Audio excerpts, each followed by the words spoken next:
Coming up on today's episode of Airborne Unlimited, the Civil Air Patrol is 74 years old this month. The Winston-Salem Air Show is canceled for 2016. XCOR founders starting a new venture.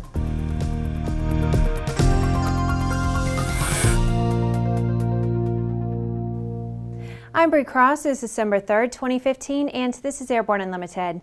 The U.S. Air Force Auxiliary Civil Air Patrol turned 74 on Tuesday, with its 58,000 members celebrating their rich heritage of volunteer service. CAP was founded on December 1st, 1941. Its members quickly proved their worth by conducting aerial patrols on their own, heroism that discouraged and eventually stopped deadly German U-boat attacks along U.S. coastlines and waterways. The wartime service of CAP, sub-chasers, helped stop the loss of American and Allied merchant vessels. In addition to coastal patrols, CAP air crews assisted with other essential wartime missions on the home front, such as search and rescue, disaster relief, border patrol, forest fire patrol, target towing for military practice, and transporting critical supplies. All of this was accomplished by volunteer CAP pilots usually flying their own personal aircraft. The legacy lives on in today's all-volunteer force. Civil Air Patrol's contributions to national defense were recognized in August when the U.S. Air Force added the longtime Air Force Auxiliary to its total force team. Changes to Air Force doctrine officially made Civil Air Patrol a strategic partner of the Air Force and CAP members, airmen, when conducting Air Force-assigned missions. The Winston-Salem Air Show has been canceled for 2016, but the reason is not falling revenues or poor attendance.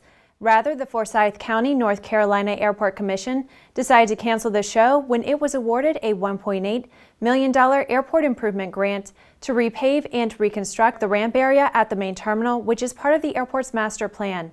Unfortunately, the repaving project conflicts with the air show. Air show director Steve Flippin will also lose his job in connection with the cancellation.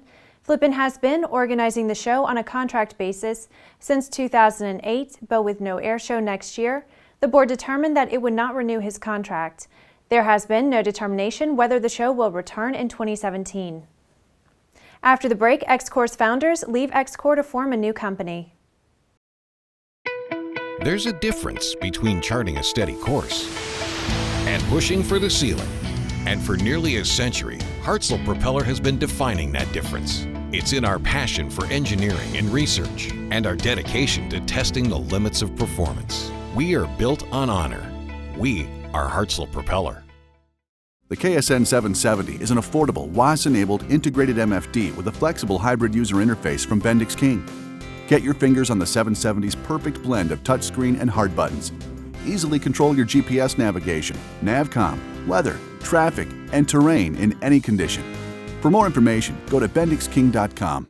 Redbird is quickly becoming the industry standard for flight training. Since Redbird introduced its revolutionary FMX in 2007, colleges, universities, and flight training operations around the world have integrated Redbird products into their curriculum. It's time to discover what Redbird can do for you. Join the migration. AML's patent-pending wireless induction charging system eliminates confusion over those charging cables, cuts down cockpit cable clutter, and allows you and your passengers to fly cordless and eliminate the cable nightmare. www.aviationmodificationleaders.com. Welcome back. If you have a story suggestion for Airborne Unlimited, Aero-TV, our website or podcast, just email to news-spy@aero-news.net. After abruptly resigning from XCOR last week, Greason and Dan DeLong have announced their new venture.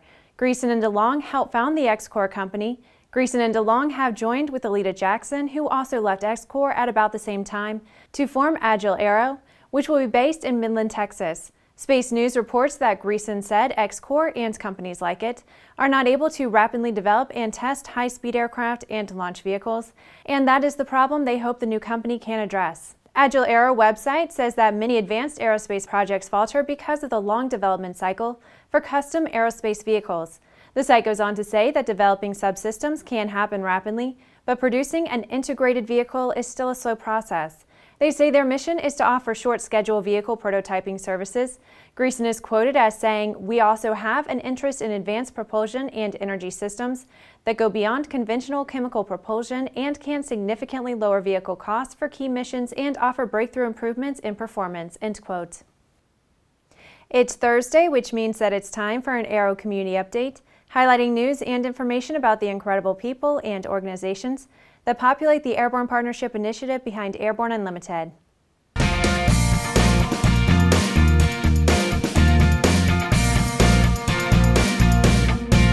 Being able to say that the XPrize Foundation is one of our partners is truly an honor. It all started when Dr. Peter Diamandis had a dream of providing a prize to urge private businesses to find a way into space. His prize became funded by the Ansari family and the Ansari XPrize Challenge teams from around the world to build a reliable, reusable, privately financed, manned spaceship capable of carrying 3 people to 100 kilometers above the Earth's surface twice within 2 weeks. The prize was awarded in 2004, and along with it, a brand new private space industry was launched. The Ansari XPrize turned into a foundation and now sponsors numerous XPrize endeavors. The winning of the competition itself is interesting and compelling. These XPrize projects must meet a number of criteria, not the least of which is to be bold and audacious and to shoot for a goal that has yet to be a success. The prize should inspire hope through a vision of a better future where winning teams are the proof that the world's seemingly impossible problems can be solved. For a detailed account of the original Ansari XPrize that led to private industry's first flight into space, be sure to read Jim Campbell's superbly illustrated book, Beyond the Blue. After these messages, the FAA downgrades the safety rating of Thailand Airlines.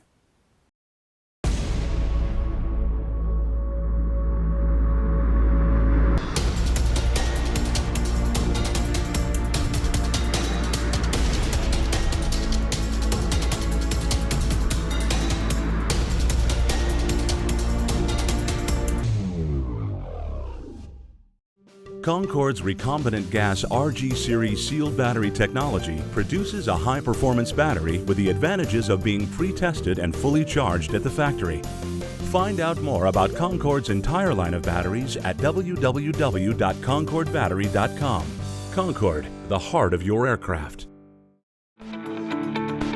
Now certified, Aspen Avionics single-band ADS-B ATX100 and ATX100G transceivers are the next-gen ADS-B solution that provides the features pilots need while keeping flyaway costs low. Check it out now at aspenavionics.com.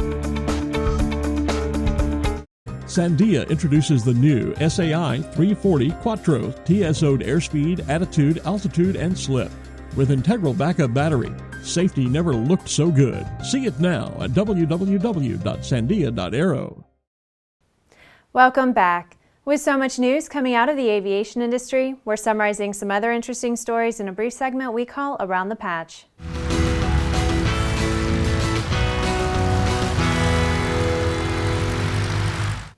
The FAA announced that the Kingdom of Thailand does not comply with the International Civil Aviation Organization safety standards and has been assigned a Category 2 rating.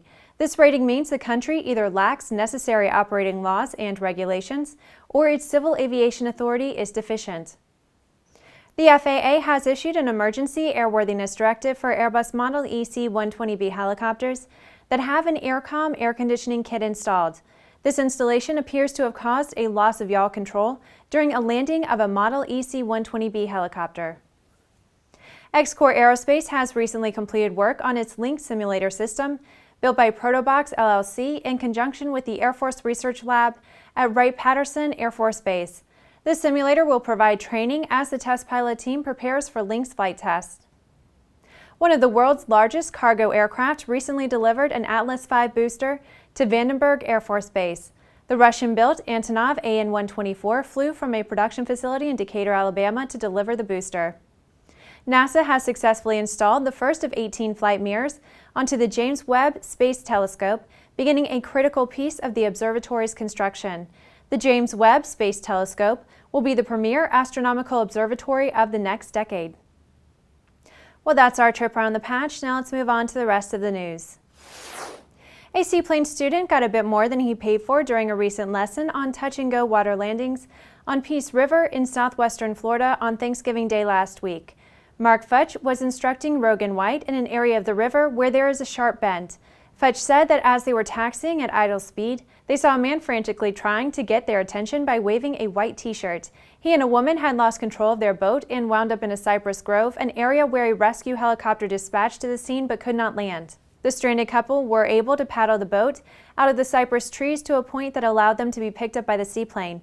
They got the woman into the airplane and flew her to Arcadia Airport, where they were met by an ambulance. As it turns out, the injuries were not life-threatening, but the rapid action by Futch and his student contributed to a positive outcome. Well, that's our program for today. Remember to get comprehensive, real-time, 24/7 coverage of the latest aviation and aerospace stories anytime at aero-news.net. Remember that Airborne Unlimited is streamed daily Monday through Friday, with additional breaking news bulletins for important stories that fall outside of our normal deadlines. Please join us and a growing roster of over 100 outstanding industry associations and organizations every weekday for the best in aviation and aerospace news from the staff of the Aero-News Network, the aviation world's most comprehensive news and information resource.